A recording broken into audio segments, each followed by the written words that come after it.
But here's just a basic chart of Carl Jung, and here it gives the degrees: 3 degrees, 19 minutes of Leo. So 3 degrees we know is Leo. It's the first 5 degrees of Leo. It's a masculine sign, so we know that's an Aries pentan.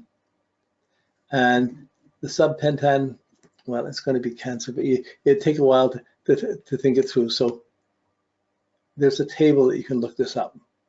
This is looking at the table. These are, I'll just pull this over for a second.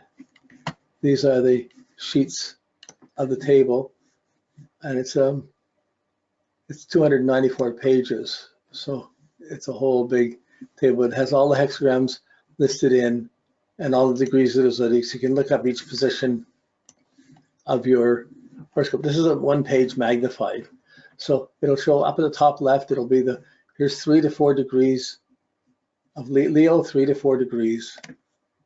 It's the well, hexagram 48, line 4, it's a broken line passive. Okay, so that's the first level. The second level is the next indent. So it's 3 to 10, 3 degrees, 0, 0 to 310. The next one's 310 to 320. Well, Jung is at 319. So he's in this phase of 3 degrees 20, the hexagram of inner truth, line 2. So even though it's the well and the passive line, that passive line is going to be represented by the inner truth. And the inner truth has line 2, which is further, you go in that one more, you see 318, 20 to 320 degrees, 3 degrees, 20 minutes.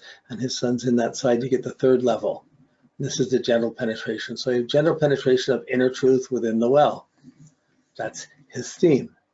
Now the implications of the teachings of it, I mean, you can just imagine what that would mean yourself. You take the names and you can work with them.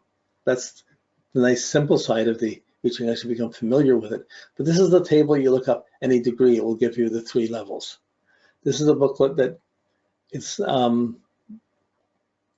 I'll be sending it out to those of you in the webinar that have paid and are in the webinar.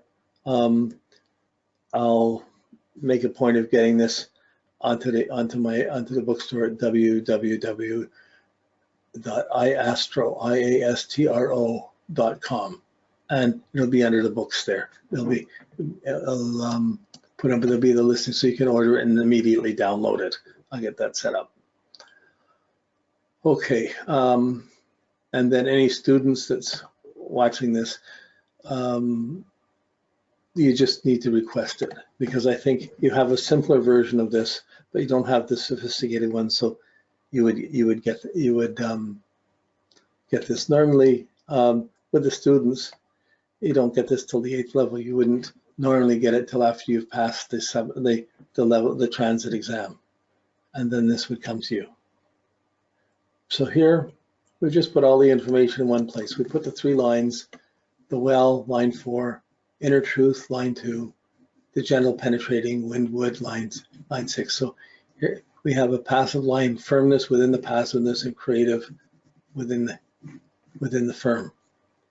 So then you have the main theme. The main theme is going to be Leo and the well. The special focus is going to be Aries and inner truth. And the intimate detail is going to be Cancer and the gentle penetrating. They coincide with each other.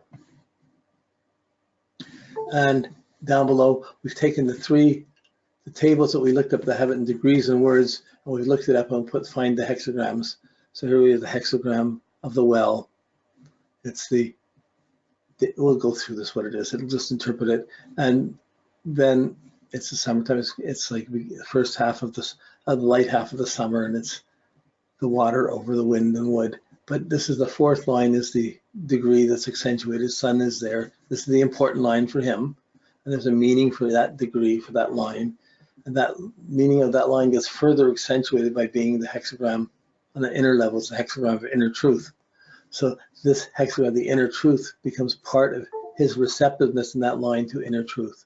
The inner truth has its line as a special, inner truth as a special focus, but inside of that there's a line that's really intimate, that's specific to him, and that becomes the intimate emphasis, which is gentle penetration, or the power of gentleness.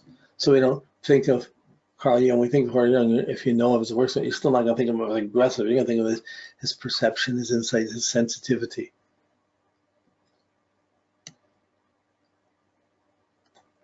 Okay, so this is going to be a bit of reading, but you need to be exposed to it, and it needs to take some time. So we're just going to have to work through this. And I'll see if we make this a bit bigger. Yeah, a bit easier to read. Okay, this over here. Okay, maybe even a bit bigger. Okay, good. So when you look up the Wilhelm Bain's book, the I Ching book, it's mine's bound, so you can't see it that well. 1 second. No, I don't have a copy to show you. And it usually has a gray cover with yellow writing on it. It's called the I Ching, or Book of Changes. And there's 3 books in that. The first part, the first half is the first level interpretation. Then there's the great treatise, the mystical teachings. Then there's extra things and deeper insights that come in the last half. But the first half, the first third is the part you're going to use. And this is just, these are just copies from that book, from the pages. You look, so you find the hexagram of the well, you looked it up, we looked it up, and we go look up, it's like chapters, but you look up hexagram 40, the section called 48, I Ching the well. There's a index, and there's a page where you can look up what page to find. Oh no, you can flip through the pages. You see, it goes, they're numbered 1 to 64, so you find 48, and you look it up. So the relationship is above the abysmal water, second sun, below the gentle wind wood, the first daughter. This is the relationship that's going on in the well. But the image, wood is below, water is above. The wood goes down into the earth to bring up the water. The image derives from the pole and bucket well of ancient China. The wood represents not the buckets, which in ancient times were made of clay, but rather of the wooden poles by which the water is hauled up from the well. The image also refers to the worlds of plants which lift water out of the earth by means of their fibers from the roots. The well from which water is drawn conveys further idea of an inexhaustible dispensing of nourishment.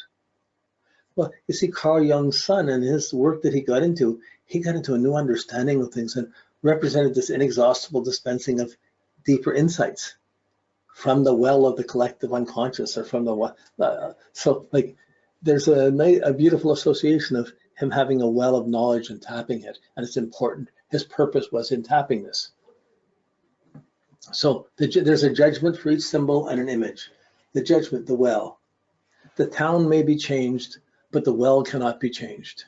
It neither decreases nor increases. They come and go and draw from the well.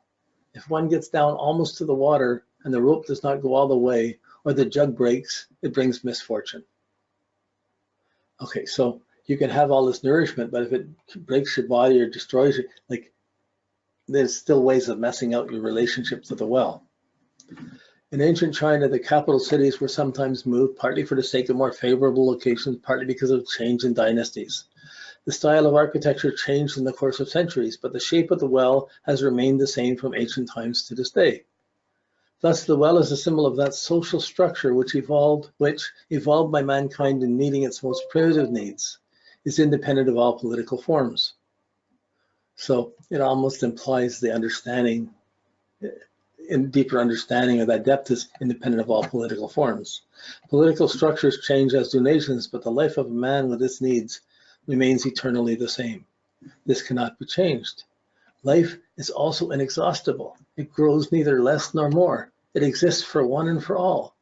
The generations come and go, and all enjoy life in its inexhaustible abundance. However, there are 2 prerequisites for a satisfactory political or social organization of mankind. We must go down to the very foundations of life. Today, you go down to make sure everybody has clear drinking water. Wow, what a phenomenal concept. For any mere superficial ordering of life that leaves the deepest needs unsatisfied is as ineffectual as if no attempt at an order had ever been made.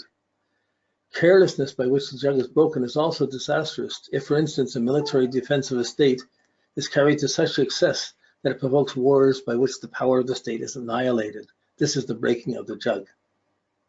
This hexagram applies also to the individual.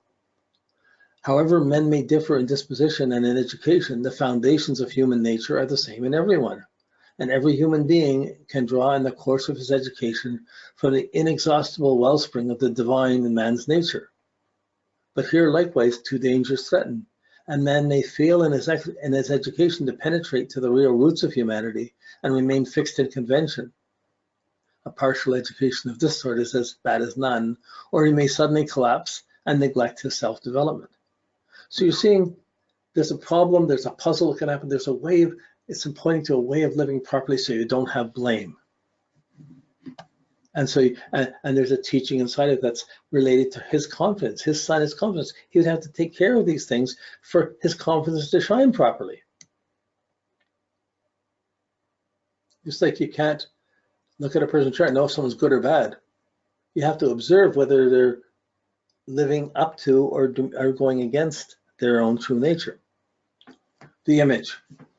Water over wood, the image of the well. Thus the superior man encourages people at their work and exhorts them to help one another. The trigram wood is below. The trigram can, water is above it. Wood sucks water upward. Just as wood as an organism imitates the action of the well, which benefits all parts of the plant, the superior man organizes human society so that as a plant, and as in a plant organism, its parts cooperate for the benefit of the whole.